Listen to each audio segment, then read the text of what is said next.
Hi,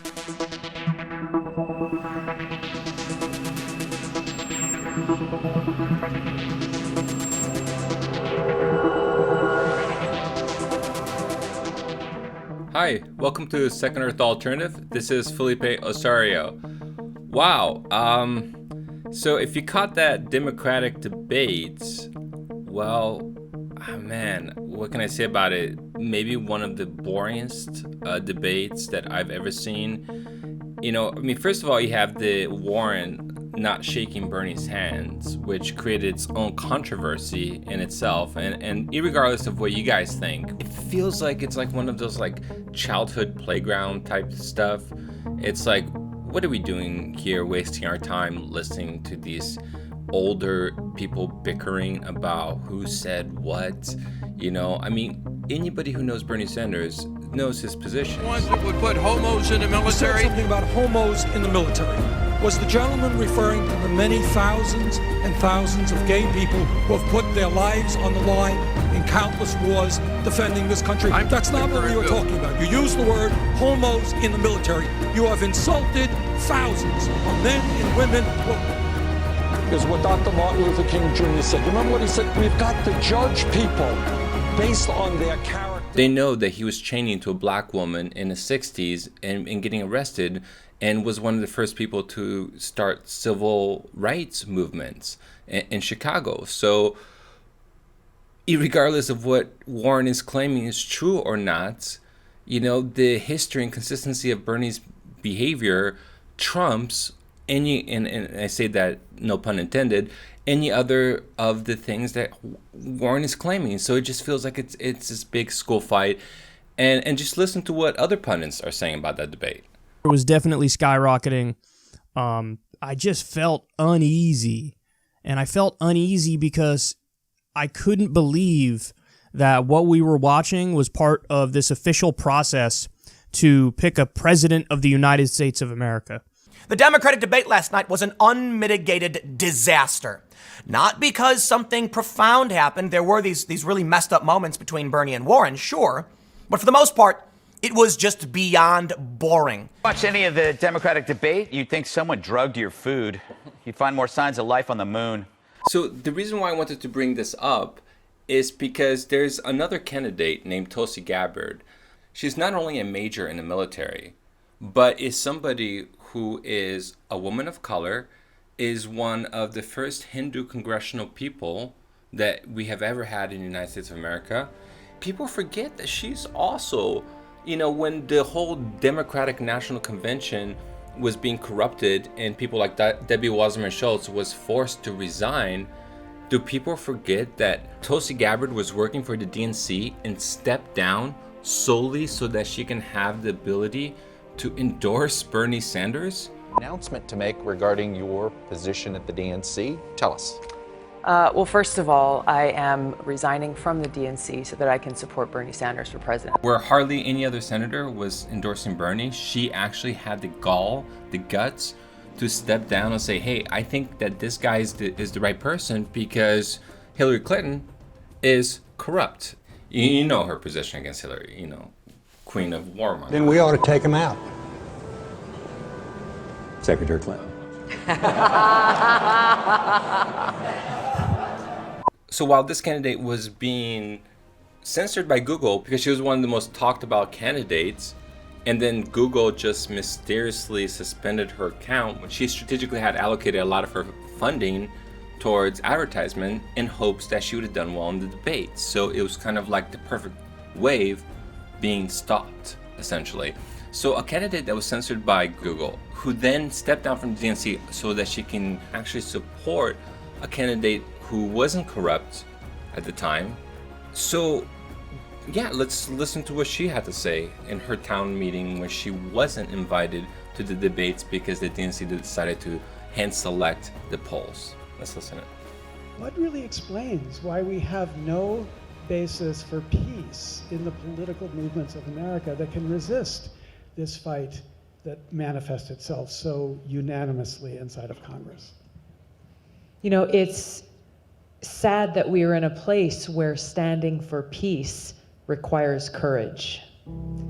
that I think you mentioned, Dennis, as that vote was about to take place, there was just an air of fear in the air. That people were concerned about, well, if I don't do this, how will I be criticized, or political ramifications, or one thing or the other.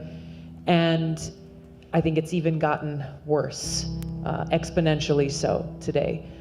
So I would point to, look, there's an incredible amount of influence that the foreign policy establishment and the military-industrial complex has in Washington that, as has been pointed out, crosses over both parties. No matter which way the political winds blow, left or right, that we don't see a real change in the positions of leaders in Washington.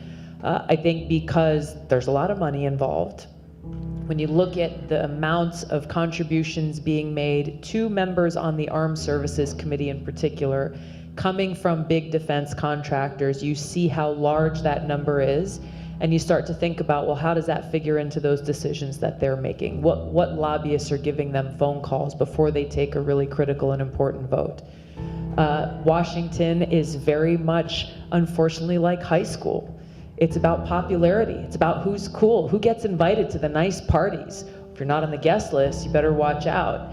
You've become one of the uncool kids at high school. You've got all the different cliques, and they all, in Hawaii, we call it talk stink. You talk stink about each other. If you are one of those who dares to challenge this establishment groupthink view that has been perpetuating these regime change wars and these follow-on nation building missions without ever thinking or asking the most basic question, which is, how does this serve the interests of our country? Is it making our country more safe or not? If we ask these basic questions time and time and time again, as we've seen thousands of American lives lost, tens of thousands more of our men and women coming home injured, millions of lives of people across the Middle East who have been killed as a result of these wars, the trillions of our taxpayer dollars being spent, and yet no one is asking the question, after all of this, are we more safe? Are we in a better place as a country? Is the quality of life of the American people across the country in a superior place? The answer to all of these questions is no, which a normal, rational thinking person would then say, okay, well, perhaps we should change. But you see this culture of fear that exists because Congressman Kucinich had it when he stood up and was one of those lone voices for peace, questioning the groupthink and this presentation of lies to justify going to war with Iraq. He was criticized, he was called names. I've experienced the same thing in calling out and asking for evidence before the commander-in-chief goes and takes military action in another country. Oh, Tulsi's against regime change wars. That means she loves dictators. That means she supports this and she supports their actions. How dare she ask for evidence before the US military takes action? And in Washington, people don't want to be called names. They don't want to be unpopular.